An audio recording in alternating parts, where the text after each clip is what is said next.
Oggi, professore, si è parlato di long term care, uno degli aspetti fondamentali per quello che possiamo anche definire come un business plan di welfare sociale generativo. Noi abbiamo in Italia 14 milioni di anziani, di cui 4 milioni sono non autosufficienti,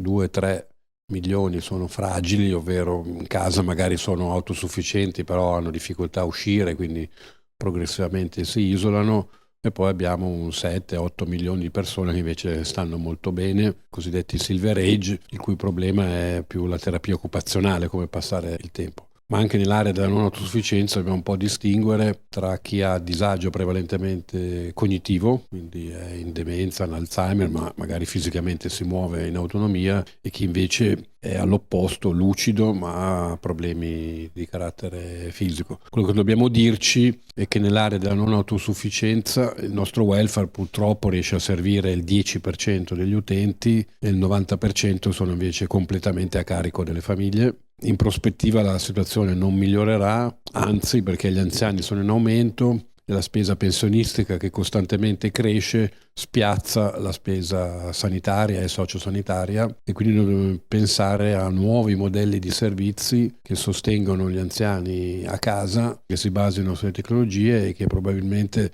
saranno in parte o in grossa parte pagati alle famiglie, come già oggi è l'assistenza a casa, cercando di sviluppare dei servizi che siano sostenibili economicamente per le famiglie. Oggi nel suo intervento poi ha parlato della mancanza di un framework sull'anziano, quindi quali possono essere gli interventi per rispondere a questo bisogno crescente? Noi dobbiamo ricordarci che in Italia il 33% delle famiglie sono fatte da una persona e che questo 33% è in crescita, e quindi spesso il tema anziano è abbinato anche al tema solitudine, e anche i caregiver potenziali, quindi i figli che sono sessantenni, sempre più spesso non abitano necessariamente vicino perché magari sono andati per motivi professionali da altre parti, e questo aumenta ulteriormente, come dire, il tema della solitudine. Quindi noi dobbiamo pensare a un framework che ci permetta di classificare le diverse categorie di anziani e i loro diversi bisogni, perché qualcuno magari ha bisogno più di compagnia, quindi trovare dei meccanismi di risocializzazione, qualcuno invece autonomo fisicamente ma non è autonomo cognitivamente, quindi ha bisogno di meccanismi domotici che lo proteggano in casa, invece altri hanno problemi di mancata autonomia, e qua la tecnologia può fare tantissimo per sostenere l'assenza di autonomia piuttosto che per aiutare il caregiver. E se noi non inquadriamo bene le diverse categorie, non definiamo bene i diversi bisogni, non possiamo neanche pensare alle soluzioni possibili. Faccio solo 3 esempi molto pratici. Ci sono tecnologie che aiutano ad esempio l'anziano e il caregiver a non dimenticarsi mai i farmaci. Ricordiamoci che metà dei farmaci che gli anziani dovrebbero assumere non vengono mai assunti, perché l'anziano sbaglia, perché l'anziano si dimentica. Questo è un piano. Pensiamo invece al piano della socializzazione. Molti di noi, tutto sommato, abbiamo i nostri gruppi di amici su WhatsApp,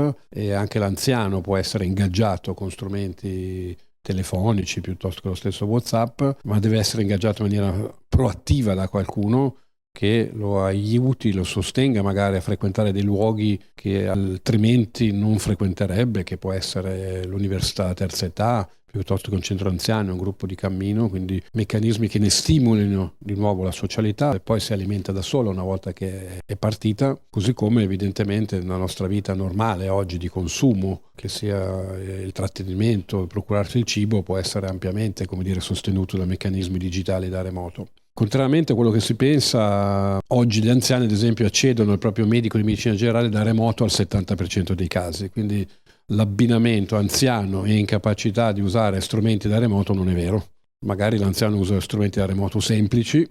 come il telefono, ma usa comunque strumenti da remoto. Quindi da questo punto di vista gli strumenti da remoto li usiamo in tutto, quando andiamo in banca, quando ci prenotiamo le vacanze, e dobbiamo iniziare a estenderle anche al tema della cura degli anziani. Ricordiamoci che gli anziani sono 1/4 degli italiani. Professor Longo, lei è il massimo esperto in long term care e arrivati ad oggi, quindi possiamo anche affermare che la long term care è un elemento di coesione sociale? Il modello prevalente che noi abbiamo oggi per i 4 milioni non autosufficienti è la badante. Abbiamo 1.150.000 badanti. Giusto per avere un riferimento, i dipendenti dell'SSN sono 630.000, quindi le badanti sono il doppio dei dipendenti dell'SSN. La badante strutturalmente isola l'anziano, perché nel momento in cui i figli hanno trovato la badante, durante l'ora di presenza della badante, evidentemente l'anziano è sistemato, ve lo dico volutamente in maniera provocatoria, e quindi in realtà è una soluzione che isola l'anziano non solo dai propri congiunti più cari, ma anche dalla sua rete sociale. E noi dobbiamo pensare a modelli opposti, dove la condizione di non autosufficienza sia un momento di aggregazione. Ad esempio, gli strumenti digitali sono uno strumento ottimo per organizzare il lavoro di cura e suddividere il lavoro di cura tra tutti i membri della famiglia, al motto lavorare tutti ma lavorare meno, perché se tra figli e nipoti ognuno dedica 2 ore in un sistema organizzato, 2 ore è sostenibile per tutti alla settimana, e quello diventa in realtà un meccanismo aggregativo. La stessa cosa, noi dobbiamo fare pooling della cura agli anziani, non più un operatore, un anziano, ma un operatore che mette insieme 3 anziani del vicinato,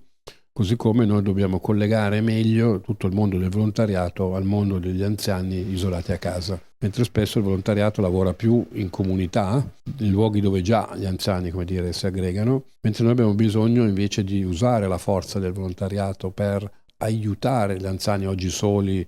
in qualche modo a trovare occasioni di incontro tra di loro. E laddove lo spostamento fisico non è possibile, e quindi in situazioni estreme, anche gli incontri, come dire, collettivi da remoto, come spesso noi facciamo, comunque sono una forma di socializzazione meglio di niente. Quindi comunque la guardiamo, relazione anziani versus i propri familiari, anziani verso il vicinato, caregiver che devono lavorare, un caregiver mettendo insieme 3-4 anziani, volontariato che deve aiutare di più gli anziani a incontrarsi, sia in soluzioni fisiche quando possibile che da remoto, devono andare tutte nella stessa direzione. Ricreare società. Cioè il nostro problema è che noi stiamo consumando società invece che sviluppare società intesa come meccanismi di aggregazione sociale. 1/4 degli italiani sono anziani, gli anziani oramai sono il doppio dei bambini e quindi sono un pezzo decisivo della nostra società, e io credo che vada valorizzato come patrimonio collettivo che può generare sia legami tra di loro sia legami intergenerazionali, quindi non è un problema da gestire,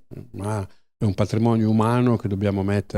rimettere al centro la costruzione delle nostre relazioni. Spesso si dice: dimmi come vengono trattati gli anziani in una società e ti dico come funziona quella società. Dobbiamo però avere il coraggio di dircelo. Io penso che fino in fondo non abbiamo ancora concettualizzato che oramai gli anziani sono 1/4 degli italiani e sono il doppio dei bambini, e che quindi dobbiamo ripensare a alcuni meccanismi di riproduzione sociale, i nostri legami sociali, i nostri servizi, partendo da questo dato. Non in un'ottica assistenziale, ma un'ottica proprio di valorizzazione di questo pezzo di società.